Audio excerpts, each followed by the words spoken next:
Regular 50 থেকে 100টা চুল পড়া খুবই স্বাভাবিক, কিন্তু এটা অস্বাভাবিক হবে তখনই যখন হেয়ার ফল 100+ হবে।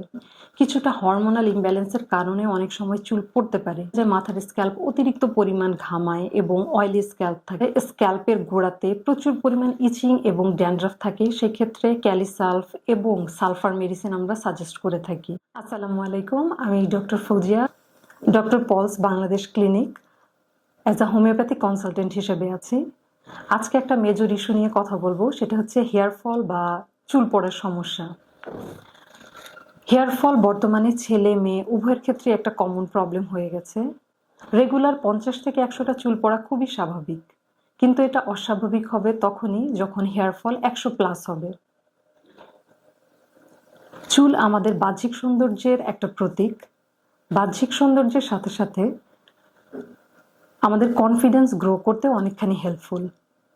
চুল পড়ার বিভিন্ন কারণ থাকতে পারে, তার মধ্যে উল্লেখযোগ্য কিছু কারণ হচ্ছে অ্যান্ড্রোজেনেটিক এলোপেশিয়া বা বংশগত চুল পড়া, টেলোজেন ইফ্লুভিয়াম, এলোপেশিয়া এরিয়াটা এবং hair shaft breakage. Androgenetic alopecia বা বংশগত চুল পড়া সাধারণত 20 থেকে 25 বছরের ছেলে মেয়ে উভয়ের ক্ষেত্রেই দেখা দিতে পারে।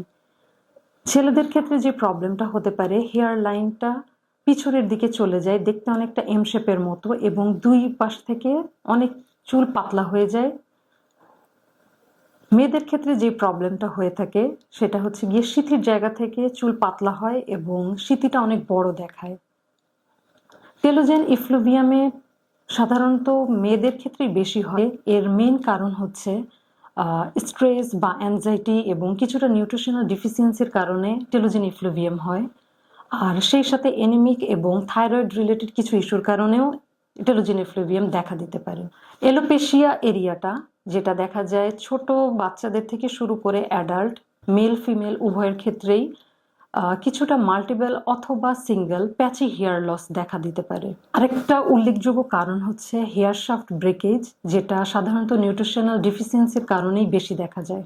রেগুলার যদি 100+ হেয়ার ফল দেখা যায়, সেই ক্ষেত্রে অবশ্যই চিকিৎসকের পরামর্শ নিয়ে ট্রিটমেন্ট স্টার্ট করতে হবে।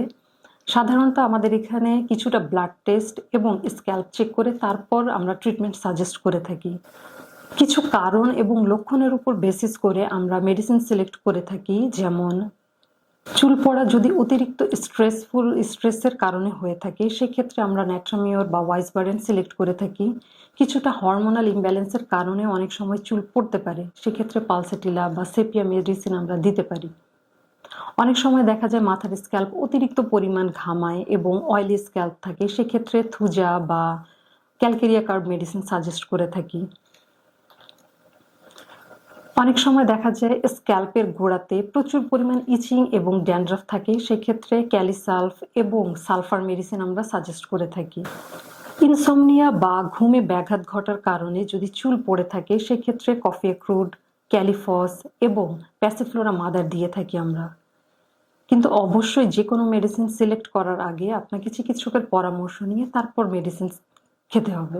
সেই সাথে কিছুটা লাইফস্টাইল কারেক্ট করতে হবে, যেমন প্রোটিন, আয়রন এবং জিঙ্ক সমৃদ্ধ খাবার খেতে হবে। অতিরিক্ত অয়েলি এবং জাঙ্ক ফুড অ্যাভয়েড করতে হবে। Regular 7 to 8 hours deep sleep দরকার, যেটা রিগ্রোথের জন্য অনেক প্রয়োজন, এবং সেই সাথে regular exercise at least 30 to 40 minute. দেখা হবে অন্য কোনো ভিডিওতে। ততদিন পর্যন্ত ভালো থাকুন এবং সুস্থ থাকুন।